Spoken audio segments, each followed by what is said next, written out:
शर्मिला पसीने से पूरी तरह भीगी हुई थी। आकर उसने अपनी टोकरी घर के कोने पर रखी और फिर घड़े से पानी लेकर पीने लगी।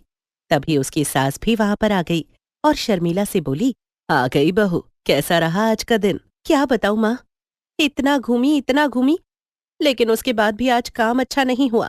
कोई बात नहीं, किसी किसी दिन ऐसा होता है। आज मैंने कितनी सारी अच्छी सुंदर चूड़ियां बनाई हैं, और ये वाला डिजाइन देख, ये तो मुझे लगता है बिल्कुल नया है, तो सब इसे खरीद लेंगी। डिजाइन तो सचमुच में बहुत सुंदर है। कल मैं इनको लेकर जाऊंगी और सबसे ऊपर रखूंगी, ताकि सब इसे जल्दी से देखें और खरीद लें। शर्मिला और उसकी सास दोनों चूड़ी बनाने और बेचने का काम करती थीं। शर्मिला के 2 बच्चे थे, जो पास के ही सरकारी स्कूल में जाते थे। 1 साल पहले शर्मिला के पति का देहांत हो गया था, जिसके बाद दोनों सास बहू ने चूड़ी बनाने और बेचने का काम शुरू किया था। जैसे तैसे करके बस घर का गुजारा हो रहा था। शर्मिला की एक ननद भी थी, जो कभी कभी आया करती थी। अगले दिन सुबह शर्मिला नए डिजाइन वाली सारी चूड़ियां अपनी टोकरी में सबसे ऊपर रखती है और बाजार में बेचने के लिए चली जाती है। चूड़ी ले लो, चूड़ी, रंग बिरंगी चूड़ी, लाल पीली हरी नीली चूड़ी। अरे ओ चूड़ी वाली, जरा इधर तो दिखा, किस किस रंग की चूड़ियां हैं तेरे पास? देख लो बहन, मेरे पास तो हर रंग की चूड़ी है, और चूड़ी भी कोई ऐसी वैसी नहीं, पक्की चूड़ियां हैं। एक बार खरीदोगी तो महीनों इस्तेमाल करोगी। चल झूठी, कांच की चूड़ियां भी भला इतनी पक्की होती हैं? पर ये दिखा, ऊपर वाली तो बड़ी अच्छी लग रही है, बिल्कुल नया डिजाइन है।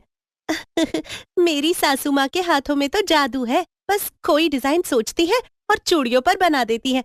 अरे वाह, सचमुच, फिर तो तुम्हारी सास बहुत अच्छी है, खुद चूड़ियां बनाती है। ये मुझे अच्छी लग रही है। कितने रुपए दर्जन दी? और शर्मिला उसे रेट बताती है। फिर वो 2 दर्जन चूड़ियां खरीद लेती है। आसपास की कुछ औरतें भी आकर शर्मिला से चूड़ियां खरीद लेती हैं। शर्मिला मन ही मन खुश होती है, क्योंकि आज उसकी काफी चूड़ियां निकल चुकी थीं। शाम तक आते आते उसका टोकरा आधा हो चुका था।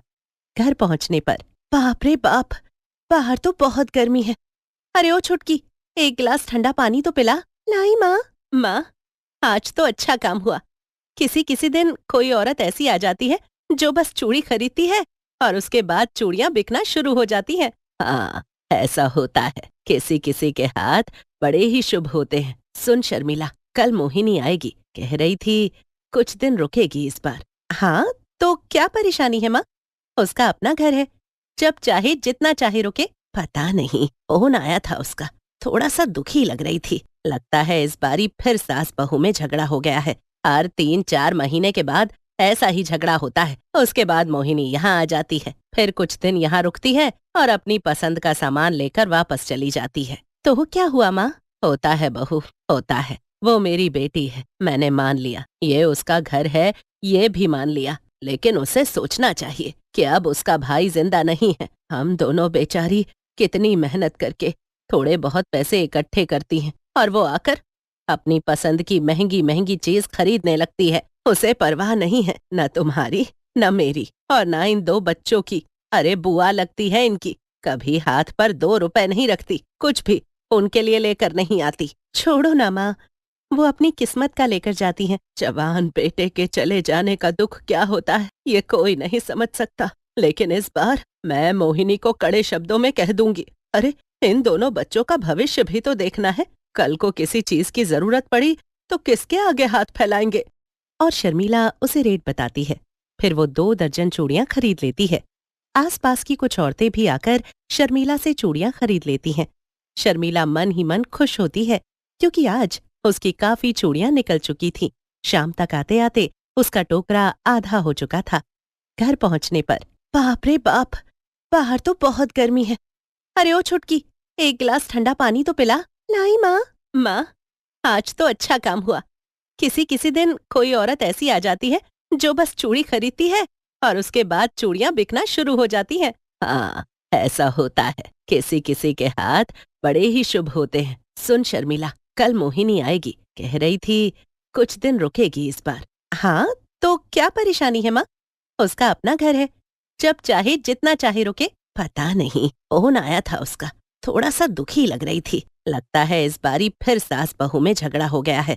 हर 3-4 महीने के बाद ऐसा ही झगड़ा होता है। उसके बाद मोहिनी यहाँ आ जाती है, फिर कुछ दिन यहाँ रुकती है और अपनी पसंद का सामान लेकर वापस चली जाती है। तो क्या हुआ माँ? होता है बहू, होता है। वो मेरी बेटी है, मैंने मान लिया। ये उसका घर है, ये भी मान लिया। लेकिन उसे सोचना चाहिए कि अब उसका भाई जिंदा नहीं है। हम दोनों बेचारी कितनी मेहनत करके थोड़े बहुत पैसे इकट्ठे करती हैं और वो आकर अपनी पसंद की महंगी महंगी चीज खरीदने लगती है। उसे परवाह नहीं है, न तुम्हारी न मेरी और न इन 2 बच्चों की। अरे बुआ लगती है इनकी, कभी हाथ पर 2 रुपए नहीं रखती, कुछ भी उनके लिए लेकर नहीं आती। छोड़ो ना माँ, वो अपनी किस्मत का लेकर जाती हैं। जवान बेटे के चले जाने का दुख क्या होता है ये कोई नहीं समझ सकता। लेकिन इस बार मैं मोहिनी को कड़े शब्दों में कह दूंगी। अरे इन दोनों बच्चों का भविष्य भी तो देखना है। कल को किसी चीज की जरूरत पड़ी तो किसके आगे हाथ फैलाएंगे। और शर्मिला ये सब बातें पहले से ही समझ रही थी, लेकिन कभी हिम्मत नहीं हुई अपनी सास से कहने की। आज सास ने जब ये बात की तो शर्मिला को लगा कि मोहिनी से बात करनी चाहिए। अगले दिन शर्मिला चूड़ियां बेचने निकल जाती है और वहीं मोहिनी पीछे से आती है। वो रास्ते में शर्मिला को देखती है। उसके पास उस समय काफी औरतें खड़ी हुई थीं। घर आने पर माँ माँ कहाँ हो तुम? इस बार मेरी सास से फिर मेरा झगड़ा हो गया है। अब मैं कुछ दिन यहीं रहूंगी, वो मनाकर लेकर जाएंगे तभी जाऊंगी। मुझे तो कल ही अंदाजा हो गया था कि इस बार फिर से ऐसा ही कुछ हुआ होगा। ये ले, पहले पानी पी ले और मेरी बात ध्यान से सुन। तेरा भाई नहीं है यहाँ पर, तेरी भाभी बड़ी मेहनत करती है, तब कहीं जाकर 2 पैसे जुड़ते हैं। दिन रात मैं और तेरी भाभी बहुत मेहनत करते हैं। मेहनत? कैसी मेहनत? अरे वो तो एक कोने में खड़ी हुई थी और सारी औरतें उसके आसपास खड़ी हुई थी। उसे कौन सा गली गली घूमना है? अरे भाभी बहुत तेज है माँ, जितनी दिखती है उतनी शरीफ नहीं है वो। देखना शाम को आकर कहेगी काम इतना नहीं हुआ है। अरे माँ तुम मानो या ना मानो, मुझे लगता है वो तुमसे छुपाकर पैसे बचाती है। शर्मिला की सास 2 मिनट के लिए चुप हो जाती है। तभी थोड़ी देर में शर्मिला आती है और बताती है कि आज काम ज्यादा नहीं हुआ। रहने दो भाभी, मेरे आते ही आपने ये बोलना शुरू कर दिया। मैंने अपनी आंखों से देखा है कितनी सारी औरतें तुम्हारे पास खड़ी हुई थी। अब बता भी दो कितना काम हुआ है, कितने बचा लिए? ये आप कैसी बातें कर रही हैं मोहिनी दीदी? भला मैं इस तरह पैसे बचाकर क्या करूंगी? जो पैसा है वो इस घर का ही तो है और मैं तो सारे पैसे लाकर माँ के हाथों में रख देती हूँ। घर चलाना तो माँ का काम है। सुन रही हो माँ? ये तो ऐसे दिखा रही है जैसे पता नहीं कितना बड़ा काम करके आई है। माँ मैं सच कह रही हूँ, बहुत अच्छी कमाई हुई होगी। बहुत औरतें खड़ी थी वहाँ पर। और शर्मिला गुस्से में वहाँ से चली जाती है। ये सब क्या है मोहिनी? क्यों पानी में आग लगा रही है? हम दोनों कितनी मेहनत करती हैं। मेहनत तो बस आप करती हो। देखो तो आपके हाथ कितने सख्त और खुरदरे हो गए हैं, और यकीन ना हो तो किसी दिन खुद जाकर देख लो। मोहिनी की बात सुनकर उसकी माँ अपने हाथों को देखने लगती है। थोड़ी देर में शर्मिला सब घर वालों के लिए खाना बनाती है। माँ, आज मुझे कुछ पैसे चाहिए थे। मुझे स्कूल का कुछ सामान लेना था, तो मैंने वो आपके डब्बे से पैसे निकाल लिए जिसमें आप पैसे रखती हो। ये देख लो माँ, दूध का दूध और पानी का पानी हो गया। अब तो इसके बेटे ने भी कह दिया है कि माँ पैसे छुपा कर रखती है। अरे माँ, ये शक्ल से जितनी शरीफ दिखती है ना, उतनी है नहीं। मेहनत तो तुम भी बराबर की करती हो और पैसा ये रख लेती है। मुझे समझ में नहीं आ रहा है दीदी, आप आखिर चाहती क्या है? मैं बाहर मेहनत करके आती हूँ और कोई पैसा नहीं छुपाती हूँ। आते समय मैं बाजार से सौदा खरीद कर लाती हूँ। उनमें से कुछ पैसे जो बच जाते हैं वो मैं उस डब्बे में डाल देती हूँ ताकि आगे काम आ सके। अरे वही तो, अगर पैसे बचाने ही हैं तो फिर अपने कमरे का डब्बा क्यों रखा हुआ है? वो तो माँ के कमरे में होना चाहिए। और मोहिनी की बात उसकी माँ को भी ठीक लगती है। वैसे शर्मिला, ये बात तो मोहिनी ने ठीक ही कही है। अगर तुझे पैसे रखने हैं तो डब्बा मेरे कमरे में रख दे। ठीक है माँ, जैसा तुम कहो वैसा ही कर लेंगे। अगले दिन शर्मिला चूड़ियां बेचने के लिए जैसे ही निकलती है, मोहिनी अपनी माँ के कान भरने लगती है। माँ, तुम तो अपनी बहू के प्यार में अंधी हो गई हो। देखो वो कितने आराम से टोकरा लेकर निकल गई। पीछे से तुम उसके 2-2 बच्चों को संभालती हो, पूरे दिन का खाना पीना बनाती हो, घर का काम देखती हो, और वो महारानी मजे कर रही है, मजे। मुझे लगता है तू बिल्कुल ठीक कह रही है। इतनी गरम गरम कांच की चूड़ियां बनाने में रोज मेरे हाथ जल जाते हैं, और इसे इसे तो बस खाली चूड़ियां बेच कर आनी है। बस बहुत हो गया। कल मैं जाऊंगी चूड़ियां बेचने और वो घर में रहकर चूड़ियां बनाएगी, बच्चों की देखभाल करेगी और साफ सफाई भी करेगी। अगले दिन सुबह, सुन शर्मिला, आज चूड़ियां बेचने मैं जाऊंगी और तू घर में रहकर चूड़ियां बना। अरे माँ, बहुत तेज धूप होती है बाहर और पता नहीं पूरा दिन कितना घूमना पड़ता है, आप थक जाओगी। कुछ नहीं होगा माँ को, मैं साथ जाऊंगी ना माँ के। आखिर हमें भी तो पता चले इन चूड़ियों को बेचकर कमाई कितनी होती है। और मोहिनी की बात सुनकर शर्मिला को बहुत बुरा लगता है। फिर वो अपनी सास को जाने देती है। सास और मोहिनी दोनों चूड़ी बेचने के लिए निकल जाती हैं। फिर एक जगह पर जाकर बैठ जाती हैं। बाप रे बाप, कितनी तेज धूप है। माँ, जल्दी जल्दी चूड़ी बेचो और घर चलो। अरे, मैं भला कैसे बेच सकती हूँ, कोई औरत आएगी तो खरीद लेगी। और उधर शर्मिला आज घर पर बैठकर चूड़ियां बनाती है। वो बहुत मेहनत कर रही थी, लेकिन चूड़ियां वैसी नहीं बनती जैसी उसकी सास बनाती थी, और कई बार उसका हाथ भी जल जाता है। दोनों बच्चे कभी तो चुप बैठ जाते और कभी आपस में लड़ जाते। इस वजह से भी शर्मिला को बड़ी दिक्कत आ रही थी। ये क्या हो गया है मोहिनी दीदी को? हम सास बहू के बीच में क्यों गलतफहमियां पैदा कर रही हैं? हे भगवान, मेरी सास की बुद्धि को भ्रष्ट मत होने देना। उधर धीरे धीरे वक्त बीत रहा था, लेकिन कोई भी चूड़ी लेने के लिए नहीं आ रहा था कि तभी एक सब्जी वाली वहां आती है और, नमस्ते माँ जी, कैसी हो? पहचाना? पिछले साल मुलाकात हुई थी, दूसरी बार मिल रही हूँ आपसे। कैसी तबीयत है आपकी? बस बेटी, ठीक है। क्या हुआ? आपका तो चेहरा उतरा हुआ है, ऐसा लग रहा है जैसे चूड़ियां नहीं बिकी आज। शर्मिला की सास कुछ कहती उससे पहले ही मोहिनी बोल पड़ी। मुझे पता है, मेरी भाभी कोई तो चालाकी करती है कि उनकी चूड़ियां बिक जाती हैं, वरना सुबह से हम दोनों तो ऐसे ही बैठी हुई हैं। और उसकी बात सुनकर सब्जी वाली हंस पड़ती है। माँ जी, बुरा मत मानना, उम्र हो गई है मेरी। आपकी बेटी की बात सुनकर तो मुझे लग रहा है कि आपकी बेटी ने ही उकसाया होगा आपको। शर्मिला तो इस गली से उस गली, उस गली से उस वाली गली, वो बेचारी तो बस गलियों में घूमती रहती है, आवाज लगाती है, तब औरतें जाकर उसकी चूड़ी खरीदती हैं। सब्जी वाली की बात सुनकर शर्मिला की सास भी इसी तरह करती है। एक गली में जाते ही वो आवाज लगाना शुरू कर देती है। तभी गली के कुछ कुत्ते भौंकने लगते हैं। अरे माँ, भागो यहाँ से, यहाँ तो कुत्ते हैं। और मोहिनी की बात सुनकर उसकी माँ भड़क जाती है। चुप हो जा, तेरे कारण आज एक भी चूड़ी का सेट नहीं बिका। खुद का घर बसता नहीं है और यहाँ आकर महाभारत छिड़वा दी। कौन खोल कर सुन मोहिनी, इस बार मैं तुझे कुछ नहीं दूंगी और कल सुबह ही तू यहाँ से चली जाएगी। अपना घर परिवार देख जाकर, यहाँ पानी में आग मत लगा। नहीं बेचनी मुझे चूड़ी, चल घर चल। और फिर शर्मिला की सास घर आ जाती है। वो अपनी बहू से माफी मांगती है। माँ, माफी मांगकर मुझे शर्मिंदा मत करो। जो कुछ होता है आपकी आंखों के सामने होता है।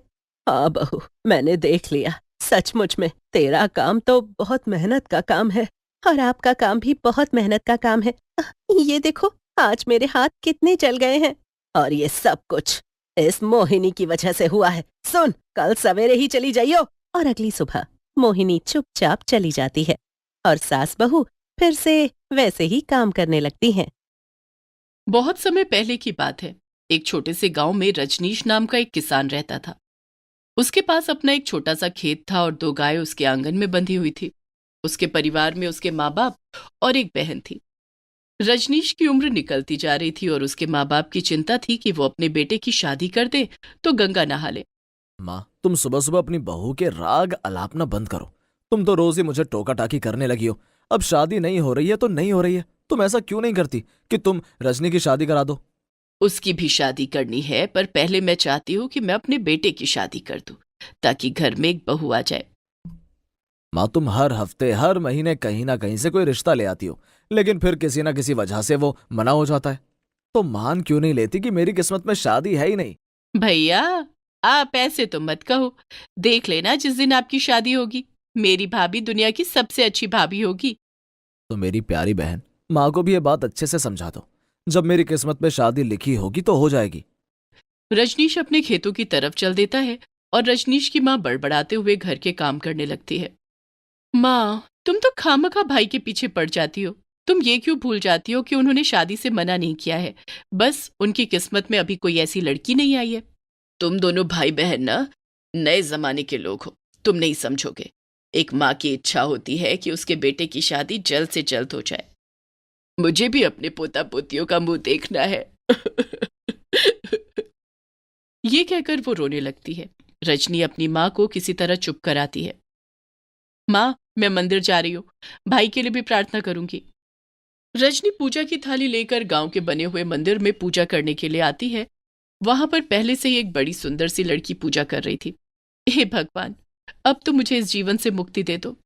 पूजा पर ध्यान न होकर रजनी का सारा ध्यान उस लड़की की बातों पर चला जाता है। अरे अरे अरे, ये तुम भगवान से क्या मांग रही हो? तुम्हें पता नहीं है ये जीवन कितनी मुश्किल से मिलता है? तुम अपनी बात कर रही हो और मैं अपनी बात कर रही हूँ। मुझे ये जीवन नहीं चाहिए। देखने में तो तुम बहुत सुंदर हो और हाथ पैर भी तुम्हारे ठीक ठाक है, फिर तुम ऐसा क्यों कह रही हो? हाँ, शायद मैं तुम्हें अपने दिल की बात बता सकती हूँ क्योंकि तुम भी एक लड़की हो। मेरा नाम कोमल है और मैं इंसान नहीं हूँ, मैं एक परी हूँ। लेकिन मुझे श्राप की वजह से इंसानों की जिंदगी गुजारनी पड़ रही है। तुम परी हो, लेकिन मुझे तो तुम्हारे पर दिखाई नहीं दे रहे। तुम तो बिल्कुल मेरे जैसी दिखाई दे रही हो। बस यही तो श्राप मिला हुआ है कि मुझे इंसानों के साथ पूरे 20 साल निकालने हैं, और अभी तो 6 महीने ही हुए हैं। मैं तो परेशान हो गई हूँ। इस दुनिया में मैं किसी को जानती भी नहीं हूँ, बस अचानक से मुझे इस गांव में लाकर पटक दिया गया। इसीलिए तुम भी इंसानों की तरह भगवान से प्रार्थना कर रही हो। तो देखो, भगवान ने तुम्हारी प्रार्थना सुन ली। प्रार्थना सुन ली? सच में? तो फिर मैं इंसानों जैसी क्यों दिखाई दे रही हूँ? मुझे तो अब तक एक परी बन जाना चाहिए था। वो इसलिए कि तुम अभी भी इंसान हो, और तुम चाहो तो मेरे घर चल सकती हो मेरी भाभी बनकर। ये तुम क्या कह रही हो? मैं और तुम्हारी भाभी? फिर रजनी कोमल को अपने घर की सारी बात बताती है। ये सुनकर कोमल रजनी की बात मान लेती है और रजनी के साथ घर आ जाती है। रजनी भी घर आकर अपनी माँ को सारी बात बता देती है। लगता है मेरे बेटे रजनीश की किस्मत में एक परी ही लिखी थी। मुझे इसमें कोई बुराई दिखाई नहीं देती। रजनीश के माता पिता और बहन तीनों मिलकर कोमल को अपने घर की बहू बनाने के लिए तैयार थे। शाम को रजनीश जब घर आता है तो एक अनजान लड़की को घर में देखकर हैरान हो जाता है। खेतों में काम करते हुए उसके हाथ में काफी चोट आ गई थी। उसने घाव पर कपड़े को बांधा हुआ था, लेकिन उस अनजान लड़की को देखकर वो अपना हाथ पीछे कर लेता है। तुम कौन हो? अरे आओ आओ बेटा, देखो मैंने अपने लिए बहू रानी ढूंढ ली है। हाँ भैया, माँ बिल्कुल सही कह रही है। हमने आपके लिए लड़की देख ली है। इसका नाम कोमल है। हाँ बेटा, हमें अपनी बहू रानी पसंद आ गई है और हम कुछ ही दिनों में तुम्हारी शादी उसके साथ करा देंगे। अरे पहले कोई मुझे तो बताओ कि आखिर ये लड़की है कौन, कहाँ से आई है, इसका खानदान क्या है, और वैसे भी मुझे बाद में बताना। जा रजनी, पहले कोई दवाई ले आ, मेरे हाथ में चोट लग गई है। रजनी कहते ही दवाई लेने के लिए मुड़ती है। कोमल उसे रोक लेती है और फिर वो रजनीश का हाथ पकड़कर कपड़ा हटा देती है और घाव को अपने हाथों से छूती है तो घाव एकदम से ठीक हो जाता है। ये देखकर सभी हैरान हो जाते हैं। अरे ये कैसा चमत्कार है? तुम क्या कोई जादूगरनी हो? वो तो मुझे नहीं पता भैया कि ये जादूगरनी है या नहीं, लेकिन ये एक परी है और इंसानों की जिंदगी जी रही है। फिर रजनी रजनीश को भी सारी बातें बता देती है। माँ, ये तो जादू जानती है। अगर कल को ये यहां से गायब हो गई सारे घर का सामान लेकर, तब क्या करोगी? ऐसे ही किसी लड़की पर आप लोगों ने भरोसा कर लिया। पूरी बात सुनने के बाद भी आप ऐसी बात कह रहे हैं? मैं सच में बहुत दुखी हूं और मुझे अपने देश वापस जाना है, लेकिन मुझे इंसानों की जिंदगी भी गुजारनी है। अगर आपको ऐसा लगता है कि मैं यहां से सब कुछ चुरा कर ले जाऊंगी तो ये लो। कोमल घर के बीचों बीच खड़े होकर अपने दोनों हाथों को इधर उधर घुमाने लगती है। उनसे निकलती हुई सुनहरी किरणें सारे घर का कायाकल्प कर देती हैं। अब रजनीश का घर एक बड़ा घर था। वहां पर हर तरह की सुख सुविधा का सामान था। उसके आंगन में अब बहुत सारी गाय थी। गायों का बाड़ा भी बहुत बड़ा था। ये सब कुछ इतना जल्दी हो गया कि किसी को भी अपनी आंखों पर यकीन नहीं हो रहा था। वो सुंदर सुंदर कपड़ों में खड़े हुए थे। अब बताओ, मैं तो इतना कुछ दे सकती हूँ, भला मैं यहां से क्या लेकर जाऊंगी? मुझे तो बस खुशी खुशी अपना जीवन बिताना है। अब रजनीश के पास कोमल की किसी बात का जवाब नहीं था। कुछ दिन बाद रजनीश और कोमल की शादी बड़ी धूमधाम से हो जाती है, जिसमें पूरे गांव को न्योता दिया जाता है। 56 तरह के खाने रखे जाते हैं। देखो भाई, किस्मत हो तो रजनीश जैसी। शादी देर से हो रही है, लेकिन देखो तो क्या धूमधाम से हो रही है। इतनी तरह का खाना हमने तो अपने गांव में कभी नहीं देखा। बिल्कुल सही कह रहे हो भैया। आजकल तो रजनीश के ठाट बाट हो गए हैं। घर देखा है उसका, कितना बड़ा है।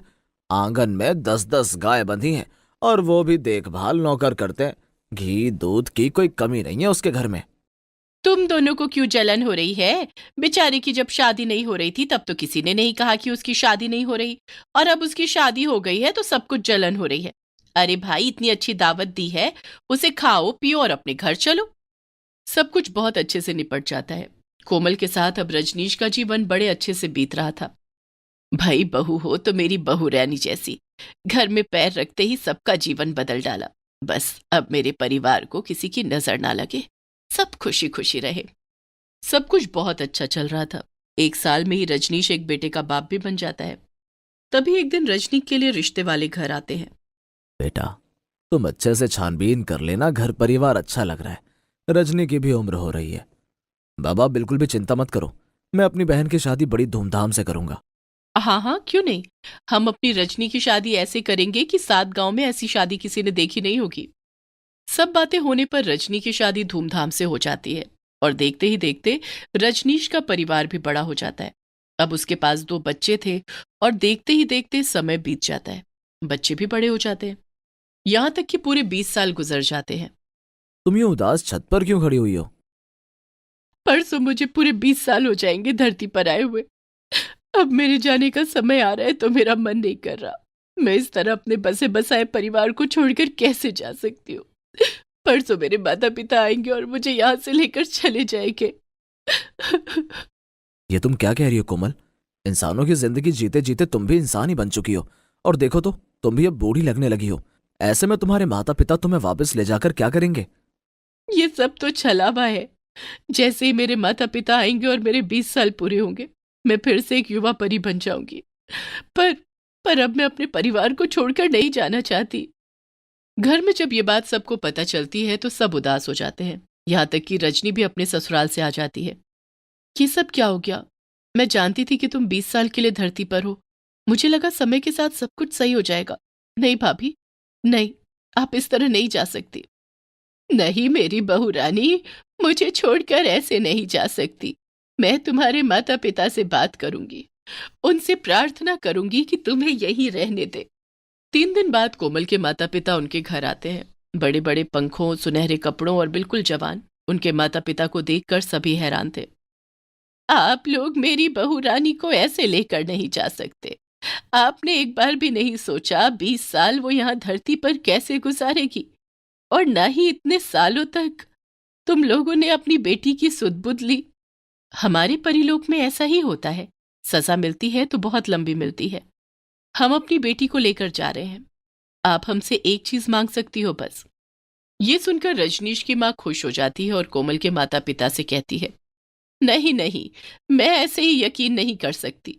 पहले आप अपनी बेटी कोमल की कसम खाओ कि जो मैं मांगूंगी वो तुम मुझे जरूर दोगे। वो दोनों कोमल के सर पर हाथ रखकर कसम खाते हैं। तब रजनीश की माँ कहती है, मैं चाहती हूं कि जब तक मेरे पोता पोती की शादी नहीं हो जाती, जब तक मैं और मेरे पति का देहांत नहीं हो जाता, यहाँ तक कि जब तक रजनीश इस दुनिया से नहीं चला जाता, तब तक कोमल यहीं रहेगी। वादे में बंधे हुए कोमल के माता पिता कुछ नहीं कर पाए और वो अपनी बेटी को वापस धरती पर छोड़कर चले गए, और इस तरह आगे का उनका जीवन खुशी खुशी बीतने लगा।